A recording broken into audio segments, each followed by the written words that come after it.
धन्यवाद। नमस्कार, मैं एकता खान यहाँ जंतर मंतर पे मौजूद हूँ। आज यहाँ बैजनाथ यादव जी बैठे हुए हैं। यहाँ पर 1095 दिन से पूछते हैं, यहाँ पे 1095 दिन से क्यों बैठे हुए भूखे प्यासे? जी बताइए।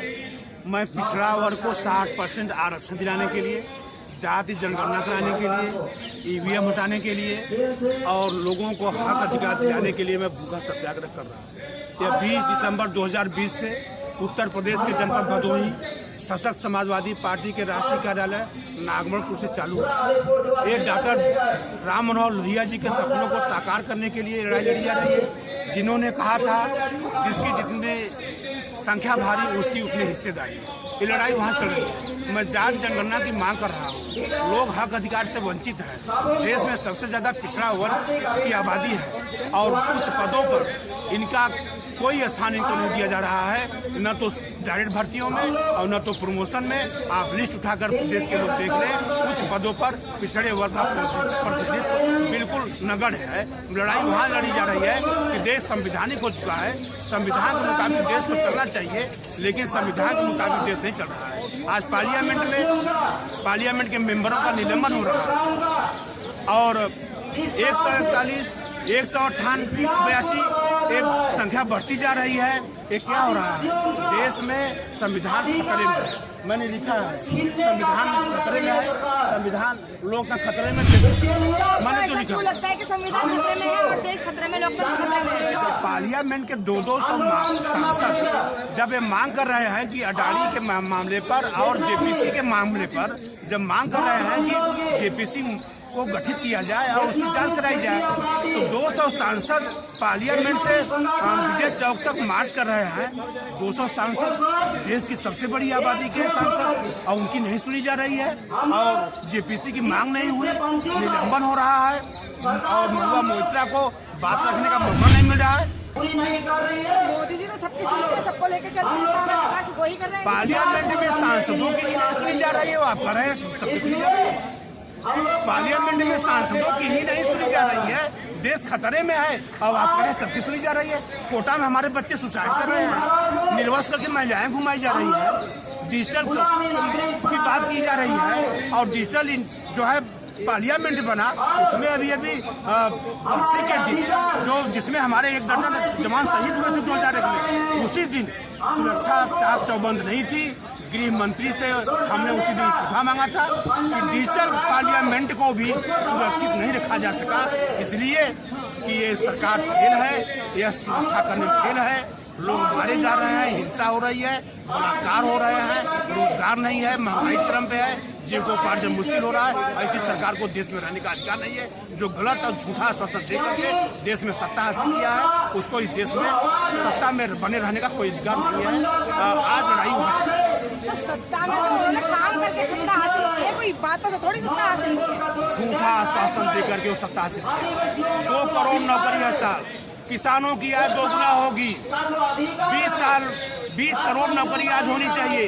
10 साल बीतने जा रहे हैं, 1 जनवरी को 10 साल हो जाएगा। भारतीय जनता पार्टी को सत्ता में आए हुए 2 करोड़ हर साल नौकरी। आप लोग प्रधानमंत्री से क्यों इस बात को नहीं पूछते कि तुम 2 करोड़ नौकरी कहे थे, तुमने क्यों नहीं दिया? तुमको पद पे रहने का कोई अधिकार नहीं कि आपने लोगों ने पूछा कभी? मोदी जी तो हर इंसान के दिल में रहते हैं। मैं जो पूछ रहा हूँ मुझे सिर्फ पूछता हूँ। मैंने कहा कि आप लोगों ने कभी पूछा कि आप 2 करोड़ नौकरी कहे थे, आपने दिया कितना? आप लोगों ने कभी पूछा? मोदी जी तो कह रहे हैं कि हमने 2 करोड़ नौकरी दी है। कहाँ से? मोदी जी कह रहे हैं।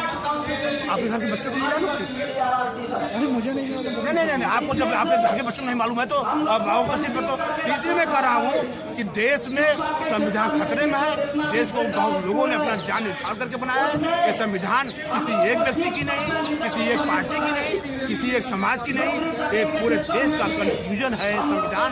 इससे समझौता किसी कीमत पर नहीं हो सकता। हक अधिकार से जो मामला जुड़ा हुआ है उसमें समझौता किसी कीमत पर सवाल उठा रहे हैं। ईवीएम को कैसे करेंगे आप? ईवीएम से हमारे प्रत्याशी रोके जा रहे हैं।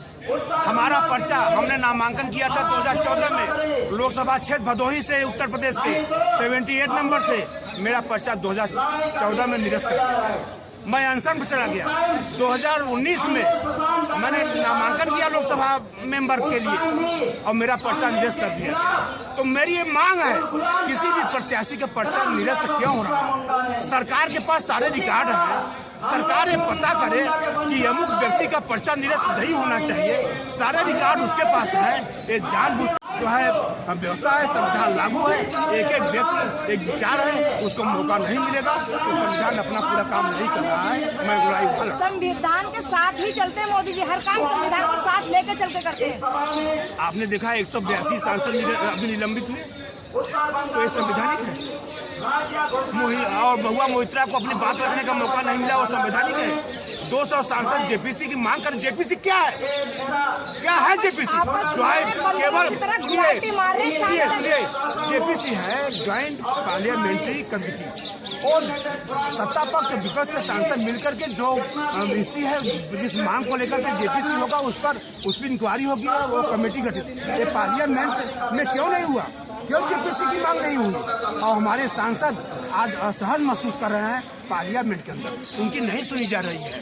ये मोनोपोली, ये एकाधिकार और ये जो है तानाशाही देश नहीं चलेगा। ये इंडिया 2024 में आ रही है और भारतीय जनता पार्टी को खड़ा होने का मौका नहीं मिलेगा। इनके प्रत्याशी जगह जगह से भगा दिए जाएंगे। आप बहुत नजदीक आने वाला है दिन, पार्लियामेंट में कुत्ते बिल्ली की तरह लड़ रहे हैं, तो ये है सांसद। ऐसा है, आप व्यवस्थित पार्लियामेंट में आपका शक्ति है कि जिस हिसाब से कर रही है उस हिसाब से लोग लड़ सकते हैं, क्योंकि अब व्यवस्थित पार्लियामेंट में सिस्टम हो सकता है जो आप कर रहे हैं। आप 24 की बात कर रहे हैं, अभी सेमीफाइनल में तो आप बुरी तरह से हार चुके हैं। ऐसा है, आप विधानसभा के चुनाव से लोकसभा चुनाव से आप तालमेल मत रखिए, ठीक है? ये लोकसभा का चुनाव है, देश का चुनाव है, देश का सबसे बड़ा चुनाव है। आप स्वयं आप ही लोग 2024 में नरेंद्र मोदी का भगाने काम आप लोग करेंगे, आपको लाने का काम नहीं करेंगे, क्योंकि सबसे पीड़ा अगर मीडिया को है तो भारतीय जनता पार्टी को है। वो दिल से है, दिल से है, दिल से। नरेंद्र मोदी 23 में भी आए और 24 में भी आएंगे, लोगों के दिल में बसे हुए नरेंद्र मोदी।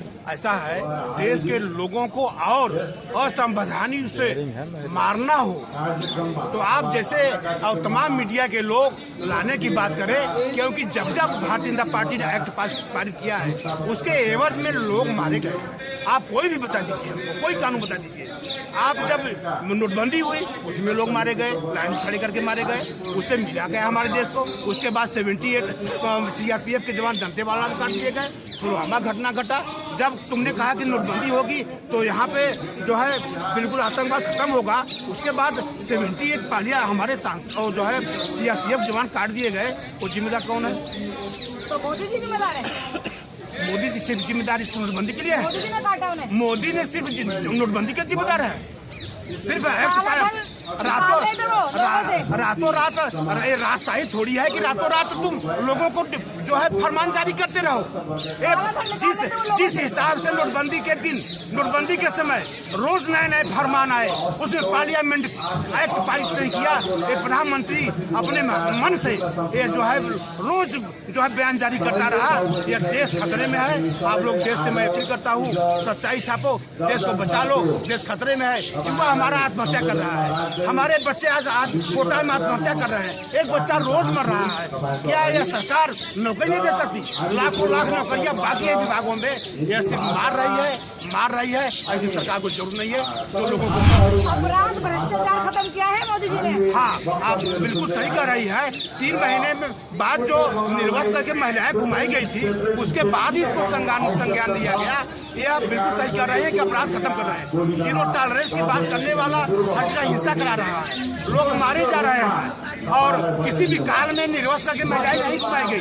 अगर घुमाई गई तो भारतीय जनता पार्टी के शासनकाल में, डबल इंजन की सरकार में, प्रधानमंत्री नरेंद्र मोदी के प्रधानमंत्री काल में घुमाई गई।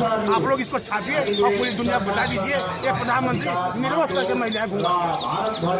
आप ये लड़ाई लड़ेंगे कैसे? आप तो अकेले हैं, आपके साथ कोई नहीं है। 65% के लोग हमारे देश में है। मैं 65% के लोग क्या है जगह है जंतर मंतर पे।